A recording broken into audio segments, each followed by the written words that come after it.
Muito boa noite a todos. Hoje temos connosco o Dr. Tiago Albarroado, que é presidente da Unitat e presidente também da UDIPS de Évora.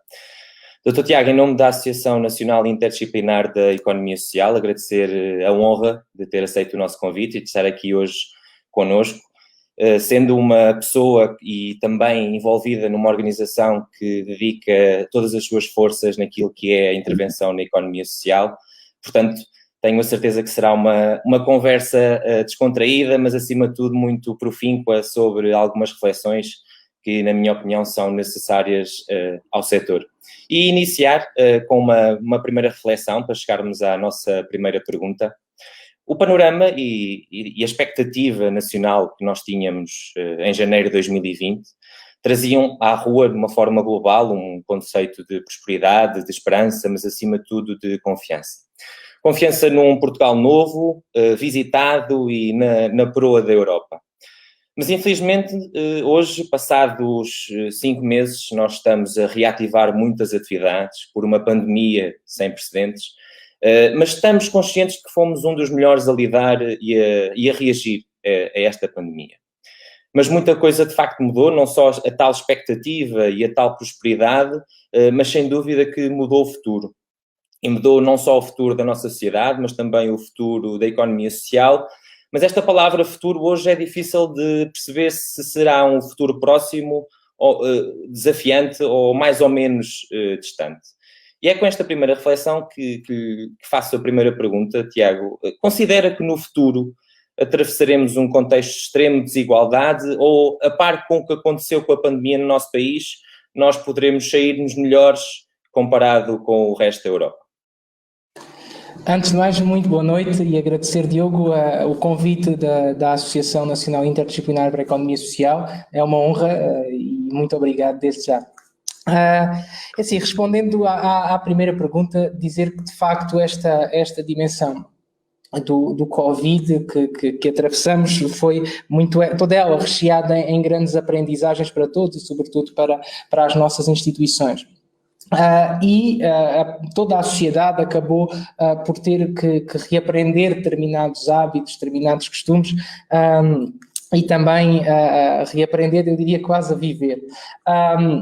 E naquilo que é o panorama da sociedade e, sobretudo, o panorama dos destinatários das instituições sociais, aquilo que nós vemos é de facto algum receio que os assombrou e que levou a que estas instituições tivessem um papel muito importante, não só naquilo que era já a prestação dos serviços propriamente, mas acima de tudo naquilo que é ou que tem sido o acalmar e o garantir o bem-estar destas pessoas nesta fase, sobretudo nos mais idosos. E eu penso que a esse nível as instituições desenvolveram um trabalho muito interessante, foram capazes de garantir aqui e ser agentes de estabilidade e numa perspectiva futura, olhando para aquilo que é também a configuração da sociedade e concretamente a manutenção, por assim dizer, da igualdade e da justiça, podemos dizer que me parece que continuaremos num nível de igualdade muito idêntico àquilo que era o passado, ou seja, nesta perspectiva as instituições continuarão a fazer o seu trabalho, mas penso que não, o contexto de pandemia não vem, diria, nem acentuar, nem diminuir aquilo que é, diria, a configuração social. E parece-me que isto se manterá, quer aqui, quer nos diferentes países desenvolvidos. Sabemos que, e temos noção, que ao nível das famílias, houve de facto famílias que sofreram muito com esta pandemia. Sabemos também que, muito motivado pelos fracos níveis de poupança, quer das famílias, quer também das empresas, que houve mesmo muita gente, e ainda continua a haver, por causa dos layoffs e outras situações, em que, de facto, a situação social e a estabilidade familiar foi comprometida. No entanto, pelo menos a perspectiva que eu tenho é que agora, com esta fase de recuperação, não há ou não haverá grande diferença naquilo que é a configuração da sociedade. E parece-me que as instituições aqui continuarão naturalmente a desenvolver o seu papel para contribuir para que assim seja, e para, pelo menos, naquilo que são os seus utentes já anteriores e aquilo que possam ser as famílias futuramente apoiadas, se consiga pelo menos a definir um padrão mínimo de vida, que lhe permita assegurar a todos os cidadãos esse nível mínimo. Parece-me que aqui é uma das grandes missões das instituições, serem a almofada e retaguarda da sociedade. Sendo as instituições, lá está, como dizem muito bem, parte daquilo que é a fortaleza de um Estado social, nomeadamente na nossa democracia, no futuro, com esta paragem, que todos os tais especialistas da economia dizem que no futuro, no final deste ano ou início do próximo, teremos uma recessão económica nunca antes vista, e é nessa perspectiva, será que nessa altura as IPSS estarão ainda em condições de continuar a ser uma peça fundamental deste Estado Social? Assim, eu penso que as IPSS, as instituições sociais no seu todo, por natureza, devem ser uma pedra basilar nesta intervenção. Agora, obviamente que elas têm que também olhar um bocadinho para dentro, e diria agora, nesta fase de maior acalmia, será importante que as instituições olhem para aquilo que são os seus recursos humanos, financeiros, todos os recursos que têm e com que diariamente estão a trabalhar, para os organizar da forma que melhor poderá responder a um cenário de ou maior catástrofe sob o ponto de vista económico, ou também maior catástrofe sob o ponto de vista social. Eu diria quase que um plano de contingência na perspectiva da estruturação interna da organização ou das organizações para responder àquilo que é ou que serão os desafios no futuro. E acabará por se aplicar aqui um bocadinho aquilo que são as regras da economia e também da economia de mercado em particular, que terá maior vantagem competitiva aquela entidade, aquela organização que conseguir ter uma melhor organização dos seus recursos. E aqui vai ser esse o segredo para as nossas instituições não só conseguirem passar esta fase, mas acima de tudo conseguirem superar-se nas fases que vêm a seguir. Muito bem, excelente reflexão para começar. E de facto o terceiro setor, ou o setor solidário, surgiu há mais de 500 anos com uma história rica no nosso país, de tal suporte basilar em crises como esta que estamos a passar atualmente, e as organizações de economia social continuam e foram no passado o tal pilar insubstituível, neste caso, um pilar insubstituível no combate à Covid-19, onde com os seus meios, através de sinergias, cooperações, solidariedade e, acima de tudo, através do humanismo, as IPSS e as demais organizações da economia social tiveram também numa linha da frente. Uma linha da frente que era uma linha da frente mais fragilizada, mais vulnerável, e com menos recursos que uma linha da frente estabilizada no Serviço Nacional de Saúde.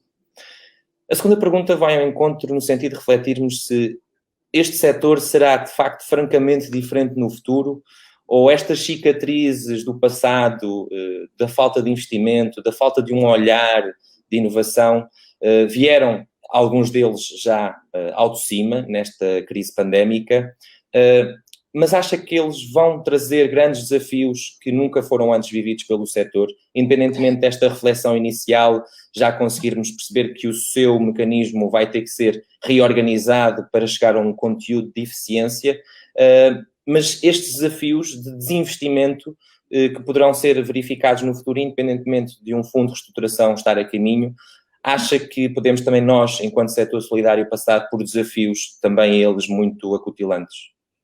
Sim, sem dúvida. Eu penso, acima de tudo, que nós temos que, de uma vez por todas, enquanto setor social e solidário, perceber qual é o posicionamento que queremos ter em relação ao Estado e qual é o posicionamento que queremos que o Estado tenha em relação a nós. E este é o primeiro ponto da resposta a esta pergunta que eu gostava de partilhar. Tem a ver com, de facto, percebermos se as nossas instituições, até que nível estão dependentes do Estado e até que medida é saudável que o Estado intervenha. Nós sabemos que nestas alturas de pandemia o Estado tem e deve ter um papel maior interventivo, de maior intervenção. Mas não podemos esquecer que o Estado, eu às vezes comparo o Estado àqueles povos que se agarram às coisas muitas vezes e têm alguma dificuldade em largar. E, portanto, nós temos que medir até que nível queremos que o Estado se agarre a nós e a força que precisamos desse Estado, ou que esse Estado imprime em nós. E aí as instituições têm que, de facto, ter um papel de alguma intervenção, porque não basta esperar que seja o Estado a regular essa força. É importante que as instituições tenham uma palavra a dizer e se posicionem nesse sentido. Nós sabemos que foram importantes determinados incentivos do Estado, alguns deles com um nível de eficiência muito grande, nomeadamente os mecanismos de apoio ao emprego, para proteção ao emprego, também no caso específico do setor social, a questão da garantia dos acordos de cooperação nas instituições. Portanto, houve aqui uma preocupação clara do Estado para agarrar a economia, agarrar o setor social, todo o país, diria. E fez-o bem. Pronto, obviamente todos temos erros e poder questionar políticas daqui da vida do outro lado, normal, mas o que é certo é que o Estado fez aquilo que tinha que fazer, quer no setor social, quer em toda a economia. Agora, cabe-nos, como digo, nesta relação, definir quais é que são as forças que nós queremos exercer, não é? E ao mesmo tempo definir qual é que é o papel que o setor tem e deve ter nesta relação com o Estado. E a esse nível eu penso que terá que haver uma reflexão muito profunda, em primeiro lugar, das confederações, da CNIS, da OMP, para se posicionarem, estarem concertadas entre si, que é muito importante que quem representa o setor social esteja muito bem concertado, porque só assim conseguirá ganhar força negocial, não é? E que o Estado perceba que estas instituições são instituições que são autónomas e têm também os seus próprios mecanismos de sustentabilidade e a sua atividade normal, que não pode só depender daquilo que é o tradicional, que é as respostas sociais, o centro-dia, o lar de idosos, etc. Estas instituições têm que ter liberdade para poderem desenvolver toda a sua atividade, quer a sua atividade principal, quer aquilo que o Estatuto das IPSS designa como atividade instrumental, não é? Atividade que alimenta os fins principais. E a esse nível eu penso que temos que dar passos, temos que nos organizar, temos que perceber aquilo que queremos. É importante também que estas confederações ouçam as bases, às vezes há um bocadinho aquela tentação, e também porque as coisas é tudo muito à pressa, é tudo muito rápido, o que é que se passa na minha instituição, então é isto que eu vou dizer. Pronto. Tem que se evitar um bocado essa posição para que se consiga ter uma visão holística e não uma visão da minha capoinha, não é? Porque eu quando negocio em nome de todas, ou quando represento todas, não represento a minha. E então isso é muito importante que se assuma, é muito importante que, ouvindo as bases, se defina uma estratégia orientadora, para que depois, a partir daí, possamos ver qual é que vai ser o caminho e qual vai ser, de facto, a nova relação de cooperação.